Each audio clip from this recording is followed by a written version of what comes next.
Marissa Irwin was a beautiful, happy little girl, but by age 15, she was racked with pain and told she would never walk again. Her only hope was a mother who wouldn't give up. I couldn't worry about what the doctor said. I knew there was something wrong. When illness strikes, we look to doctors to give us answers. But what if they can't? For these unlucky patients, diagnosis is a mystery.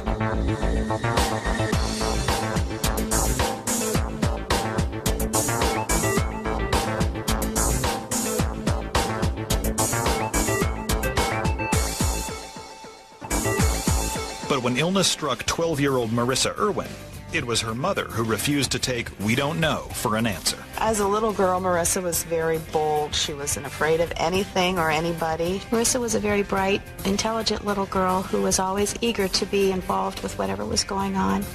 But when Marissa turned 12, her mother Gail began to notice a disturbing change. She started complaining of abdominal pain.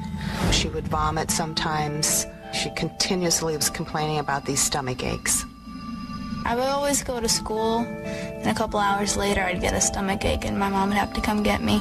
I didn't think anything of it. I just figured she was saying, I have a stomach ache, so she can maybe try and get out of going to school or something. She kept complaining more and more and more, so finally I did take her to the doctor, and they examined her, and they said that everything was fine, there was no problem. Then a couple weeks later, she'd complain again, and I would take her back to the doctor, and they examined her and basically said that, everything was normal and everything was fine. But for Marissa, things were far from fine. She started also having headaches. She would pretty much be immobile. I mean, it was just literally like somebody was just, sticking little needles inside her head.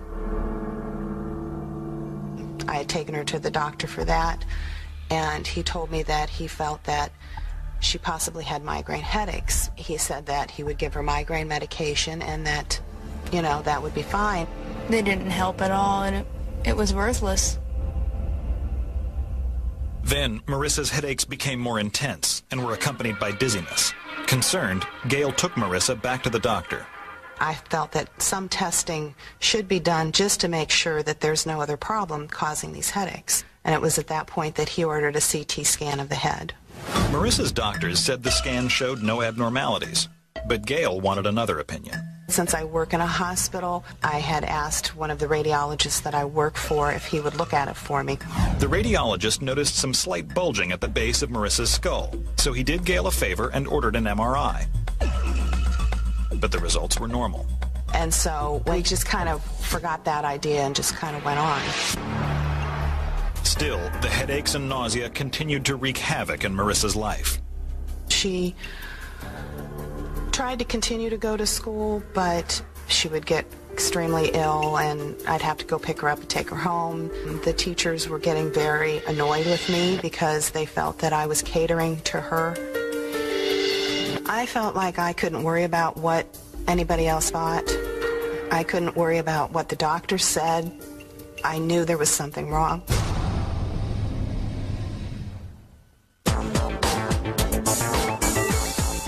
For 2 years, Gail Irwin has been searching for the cause of her daughter's mysterious illness. But she is no closer to the answer, and Marissa is getting worse. When Marissa was 14, she started to have a sore throat. And I took her to the family doctor, who said that some of her lymph glands were enlarged. So the doctor sent her to an endocrinologist. He found she had an inflamed thyroid, easily treated with medicine, but not the cause of her symptoms. Then, the endocrinologist noticed something else. And he noticed that my heart rate skipped every third beat. He immediately thought, you have to go to a cardiologist right now. So we went, and I started crying, so I was scared. I didn't know what was going on. But once we did get to the cardiologist, he didn't think that it was a big deal. The cardiologist felt Marissa's heart arrhythmia was simply causing her to have abnormally low blood pressure, and that was the source of all her problems. He said that if you take this high doses of Sudafed and caffeine and salt, it will increase her heart rate, which will increase her blood pressure, and she'll be fine. Well, I was on caffeine 24/7, so with the diet, I was kind of bouncing around everywhere. She got worse. She started complaining more and more of the pain in her head. Gail was desperate, So she found a new cardiologist, hoping he might be able to solve the mystery of Marissa's symptoms. That cardiologist confirmed that she did have problems with her blood pressure, but he didn't feel that she should be on all this salt and caffeine. What he thought was that Marissa had POTS, postural orthostatic tachycardia syndrome, in which the mere act of standing up causes the blood pressure to plummet and the heart to race. Basically, all the blood which should be being pumped up to your head was pooling in her legs. To treat the symptoms, the doctor put Marissa on prednisone, a steroid that can help elevate the blood pressure. Well, when Marissa was on the high doses of prednisone, we were concerned. She actually developed what's called moon face, and with the very chubby cheeks like a chipmunk. She got so swollen and was retaining so much fluid that the doctor thought it best to take her off of it.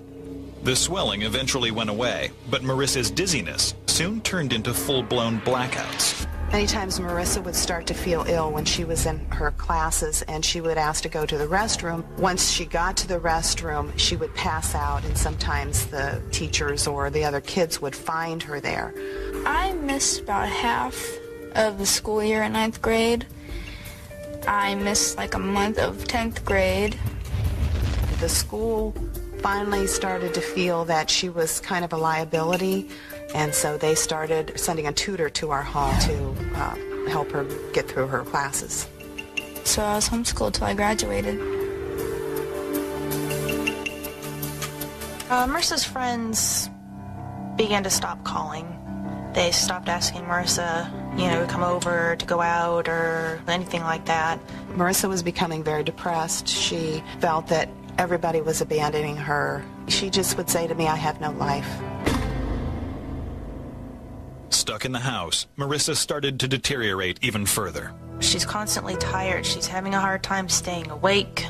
She's sick all the time. Her body just started to lose what little strength it already had. I couldn't do anything. I could barely walk to the kitchen. That was only 7 steps. So if I'd have to walk like a distance, I'd have to be in a wheelchair. I thought, somebody needs to do something. I didn't know what it needed to be, but she's just kind of like wilting away, and I didn't want to lose my sister. Sometimes when I would get really emotional about how I'd feel or what was going on, I couldn't say it out loud. So I would write letters to say whatever I was feeling, just to get it out. Mom, I know for a fact that if it wasn't for you, I wouldn't be here, and I want you to know that. Thank you for trying to help me, Marissa.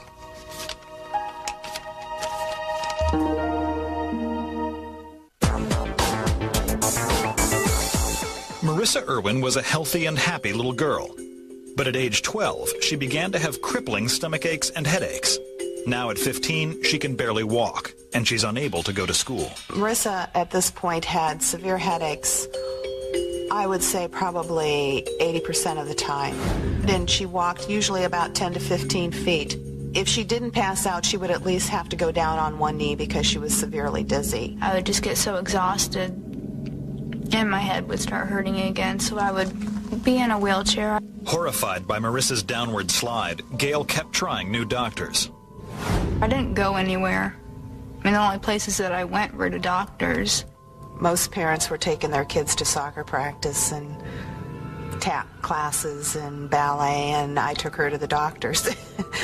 But no doctor could give Gail the answers she was looking for. One doctor did tell me that I needed to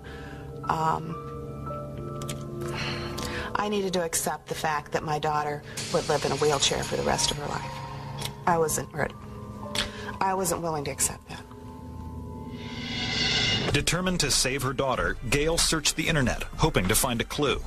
I came across a lady who had trouble maintaining her blood pressure. She eventually had an MRI, and they found that she had what's considered a Chiari-1 malformation.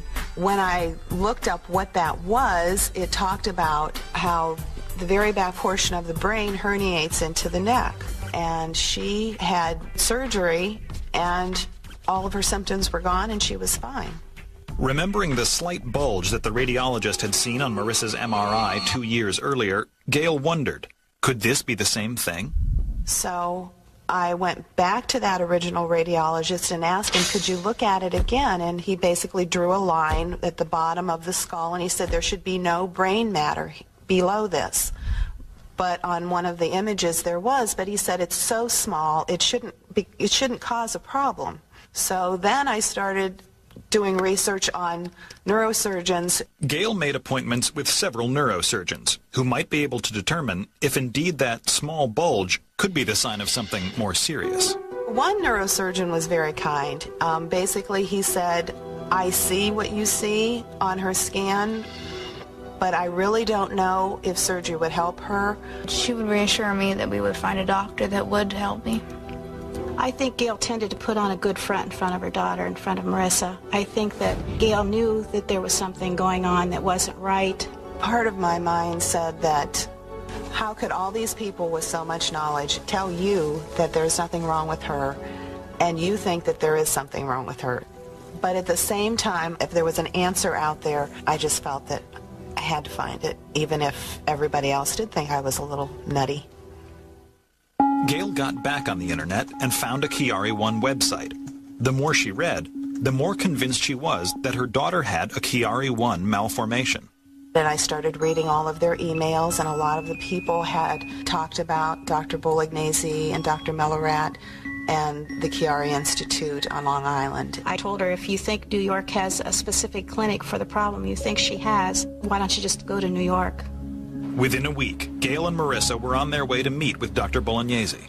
Well, first of all, he's Italian, so he has this thick Italian accent, and he is very friendly.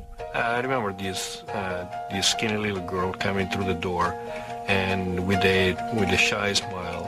And sure enough, a couple of feet behind her, there was her mother. They were always together, like part of one whole ensemble. He's like none of the other neurosurgeons that we met. He's very calm. He explained everything to us. Typically, all of our patients come to us and they stay with us for a period of 2 days. During those 2 days, they get analyzed from top to bottom.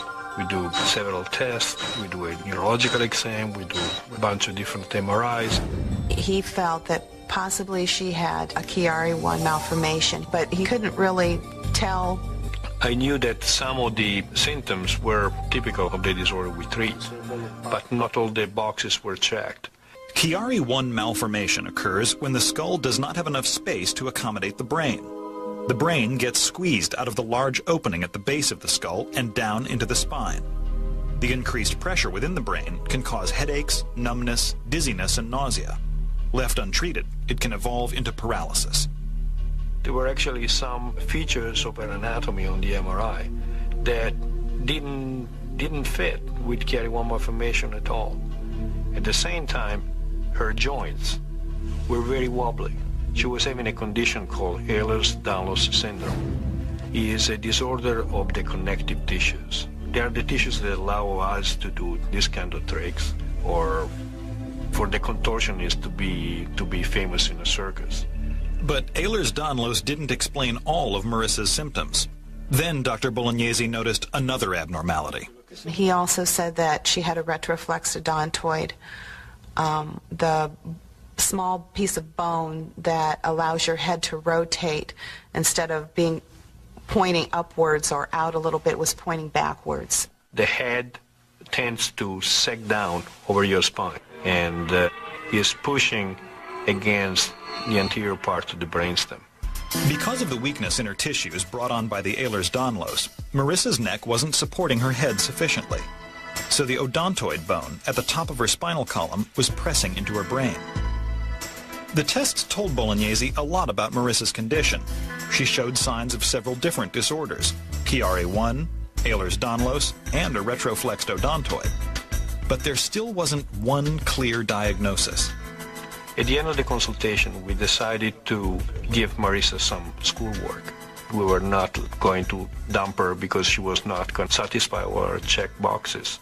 He wanted to do more testing, and I was just almost relieved that someone was at least willing to take steps to see if they could find a reason for all of these symptoms. In an effort to relieve the pressure on Marissa's brain, Dr. Bolognese wanted to try putting Marissa in a temporary traction device. He sent us home with a prescription for a cervical collar. Whenever we would go out anywhere, I'd put her in the collar. Dr. Bolognese also ordered a over-the-door traction unit, and he told her, whenever you're feeling real bad, just see if this will help. She was just shocked the first time. Within 10 minutes, all the pain in her head was gone when she was in traction. They gave me hope. They gave me faith that he could actually help me. He was the one that was going to help me. After Marissa and I saw that there were good results, Dr. Bolognese asked us to come back to Long Island. After some additional testing, Dr. Bolognese felt that the only remedy for Marissa's constant pain was surgery, brain surgery. And we said, we have a surgery which can reproduce the same effects of the traction in a long-term fashion. Marissa was very scared when they told her that she had to have surgery. I told Marissa that we've been down this long road, and if this is the answer, then you have to take it.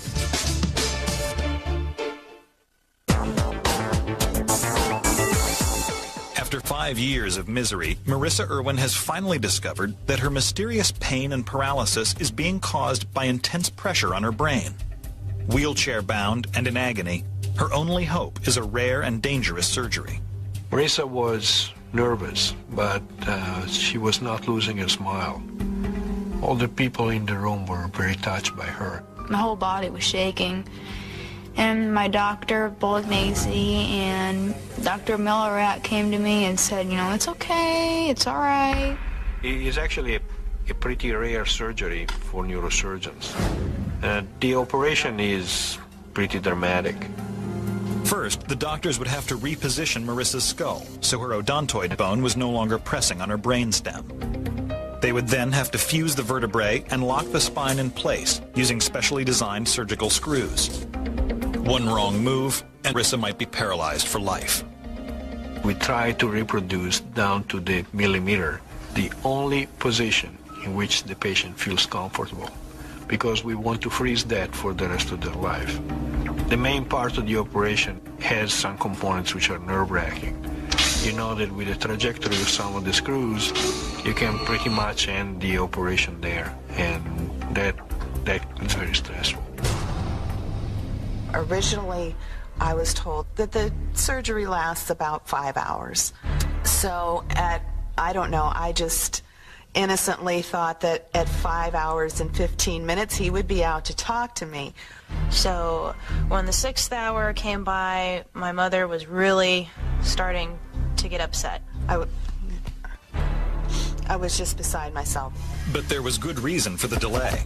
When the doctors opened up Marissa's skull, they discovered that not only was her odontoid pressing into her brain was being squeezed down into her spine. She did have a Chiari-1 malformation after all. Now they would have to perform 2 operations. We decompressed the Chiari-1 malformation with a minimalistic approach to the problem. And we corrected the compression between the brainstem and the odontoid by extracting the head out. 2 surgeries in one package. We were satisfied.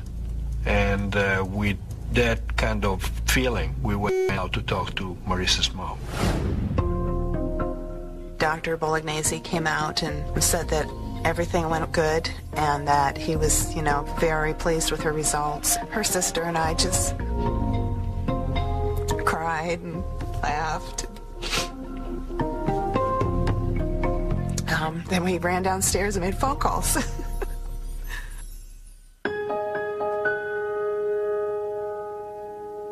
When I first woke up out of the surgery, I remember being in a lot of pain. The operation was entailing a lot of dissection, which is medical lingo for we cut you open and we cut you deep. She was in pain for quite some time. When they told me I could go home, I was really relieved. And they took out the staples and the stitches, and I started crying because, he basically saved my life. The dangers of surgery were behind her, but now Marissa had to face the struggle of a long recovery.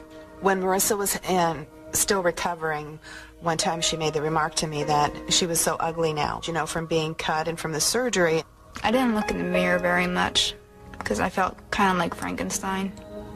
Once her hair grew back, Gail convinced Marissa to take some professional photos to remind her that she was beautiful and to boost her self-confidence. She went and had the pictures taken, and I got a phone call from a lady that said, these pictures are really good, and I really think she could have a career here.